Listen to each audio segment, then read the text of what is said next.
सबसे बड़ा ऑपरेशन था हिंदुस्तान के सैन्य इतिहास का, लेकिन फिर भी ये सवाल पूछना लाजमी है, औपचारिकता भी। इस ऑपरेशन पर किताब लिखने की क्यों सोची आपने? आप तो डिफेंस जर्नलिस्ट हैं, इतनी चीज़ें आपके प्लेट में होंगी। जी। तो ये एक्चुअली नितिन इसकी शुरुआत होती है करीब 1995 में, जब एक किताब आई थी, इसका नाम था war in the Indian ocean. उसको लिखा था एक बहुत ही एक वरिष्ठ और एक बहुत प्रसिद्ध नेवल ऑफिसर, जिनका नाम है वाइस एडमिरल मिहिर कुमार रॉय। वो हमारे जो न्यूक्लियर सबमरीन प्रोग्राम उसके पहले डीजी थे वो 1984 में, और वो रिटायर होके काफ़ी किताबें लिखते थे। तो ये एक किताब उन्होंने निकाली जिसका नाम था war in the Indian ocean. और जब actually it's start of my career, मैं बॉम्बे में था, मैंने वो किताब पढ़ने लगा, और क्योंकि it was a primer on all maritime operations वगैरह, इंडिया के सारे जो मैरीटाइम ऑपरेशन, उसमें एक ही बहुत अजीब सा उन्होंने एक ऑपरेशन को डिस्क्राइब किया जो मुक्ति बाहिनी ने चलाई ये operation. And it was a very fascinating operation, and I said यार ये तो अलग किताब है this, and when I saw it I said this is a separate book. और मैंने वो किताब का नाम भी सोच लिया था, कवर भी सोच लिया था, मैंने उसको कहा था फाइटिंग फ्रॉगमैन ऐसे करके। And I asked my father, now my father naval officer थे, वो नेवल वेटरन थे, और वो नेवल इंटेलिजेंस में भी थे 1971 वॉर के दौरान। तो मैंने पूछा कि आपको इस ऑपरेशन के बारे में कुछ पता है? तो उन्होंने सोचा यार हाँ, वो उस वक्त क्या हुआ था कि हमारे यहाँ जो भी नेवी के बंगाली स्पीकिंग ऑफिसर्स थे वो रातों रात गायब हो गए। ओहो। किसी को पता नहीं कहाँ वो चले गए। तो आप एक कपिल को कॉल कीजिए, मेरे एक दोस्त हैं कमांडर कपिल, वो रिटायर्ड हैं, उनसे बात कीजिए, वो शायद बता सकते। वो उठते कूद रहे थे वो मुक्ति बाहिनी डाइवर्स के साथ। So I called him, nothing happened, हम मिल नहीं पाए। And I think lord however I would ask about it, वो कहते हैं हमें ज़्यादा कुछ पता नहीं इसके बारे में। देन इट सो हैपेंड कि कई साल बाद मुझे एक कॉल आया करीब 2017 में। एक नेवी के बहुत एक सीनियर एडमिरल थे, उन्होंने बोला कि आप सैटरडे को क्या कर रहे हो, मेरे घर पे आ सकते हो, एक व्यक्ति से आपको मिलाना चाहता हूँ। तो मैं बोला इनका नाम क्या है? तो बोला कैप्टन MNR सामंत। तो उस वक्त मुझे पता चल गया कि मतलब this is to do with this operation. तो मैं जब गया उनके घर, लोधी रोड पे उनकी जो बंगलो है, वो मैं अभी खुला कर सकता हूँ वो कौन थे वो ऑफिसर, क्योंकि he is now retired, vice admiral AK Chawla. तो he said please meet captain MNR Samant, he has written a book, but वो मतलब it's a very slim book, वो अपने खुद के अच्छा। अकाउंट के बारे में, my service in the navy वगैरह, ओके, इट्स वैसी अ किताब लिखी बायोग्राफी थी। Type of thing, but I think your thing of a journalist that will give it a better perspective.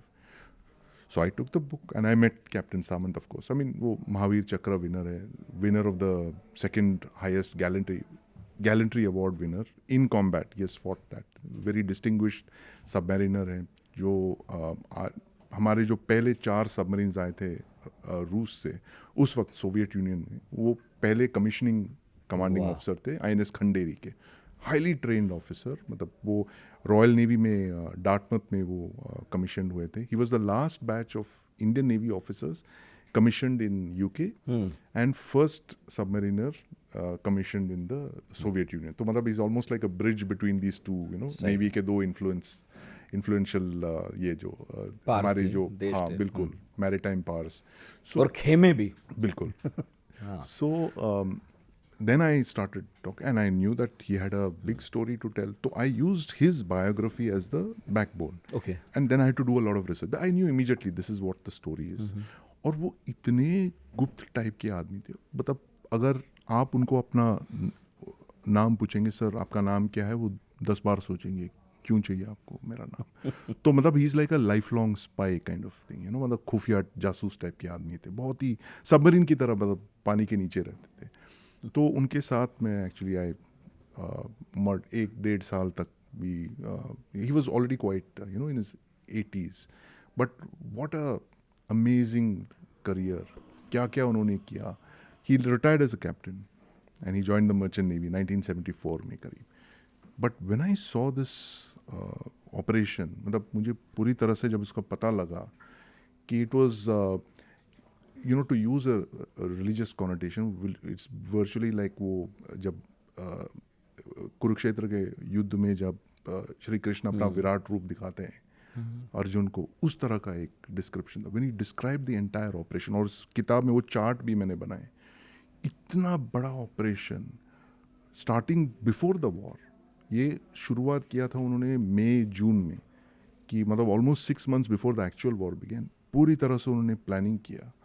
And this is a very dangerous and a very dark form of naval warfare, जिसको commerce destruction बोलते हैं, कि आप enemy के warships को नहीं target करते हो, उनके मर्चेंट शिप्स को टारगेट करते हो, क्योंकि मर्चेंट शिप से आपकी पूरी कमाई होती है। फॉरेन एक्सचेंज, जब आप चीज़ें एक्सपोर्ट करते हो या फिर आप एम्यूनिशन, ट्रूप्स हाँ, वगैरह basically- आप रीसप्लाई करते हो। हाँ, मतलब प्राणवायु है वो, बिल्कुल, उनकी, ऑक्सीजन है। और खास करके पाकिस्तान में, जब प्री 1971 वाली पाकिस्तान, पार्टीशन के बाद जो पाकिस्तान बनाई गई है, एक वेस्ट पाकिस्तान था जो हमारे वेस्टर्न बॉर्डर्स पे है, और दूसरा जो है ईस्ट पाकिस्तान, जो आज बांग्लादेश कहा जाता है। और सबसे इम्पोर्टेंट इनकी जो लाइफलाइन है, एक तो है एरियल रूट था, it was basically the maritime route. और जैसे हम आज देख रहे हैं ईरान जो कर रही है हॉर्मुज स्ट्रेट पे, ये 50 साल पहले नेवी की जो एक छोटी सी एक unit, directorate of naval intelligence के अंदर उन्होंने दूसरा एक छोटा यूनिट बनाया, Indian navy directorate of naval intelligence, और उसके अंदर एक छोटा सा एक और यूनिट बनाया जो इसका नाम था ये नेवल कमांडो ऑपरेशंस एक्स। वो इतना सीक्रेट था, मैं कह रहा था जैसे कि मेरे पिताजी थे उस नेवल इंटेलिजेंस में ड्यूरिंग द वॉर, उनको भी मैं पता नहीं था कि ये हो रहा था। And I actually have a picture of him reading this book. जब छपने के बाद वो आप बैठ के ऐसे देख रहे थे, यू हैड नो आइडिया इतना सब कुछ हुआ था। सो दिस वाज एक प्लान था। It was basically captain Mickey Roy थे, उन्होंने प्लान किया था, और मैंने उनके फैमिली ने उनका नोट्स शेयर किया है।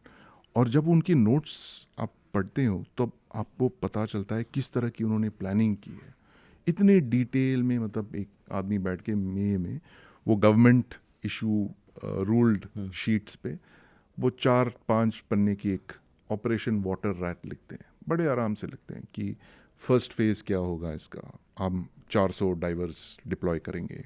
सेकेंड फेज़ क्या होगा, 800 डाइवर, 600 डाइवर। थर्ड फेज़ में 800 डाइवर। उस टाइप के उनकी क्या एम थी कि ईस्ट पाकिस्तान की जो पूरी मैरीटाइम कॉमर्स है, शिपिंग, उसको पूरी तरह से पैरालाइज किया जाए। कैसे करेंगे, हम ये डाइवर्स को डिप्लॉय करेंगे। कि आज के टाइम में जो ईरान कर रहा है, जैसे स्ट्रेट ऑफ हॉर्मुज में या फिर बाब एल मंडब में,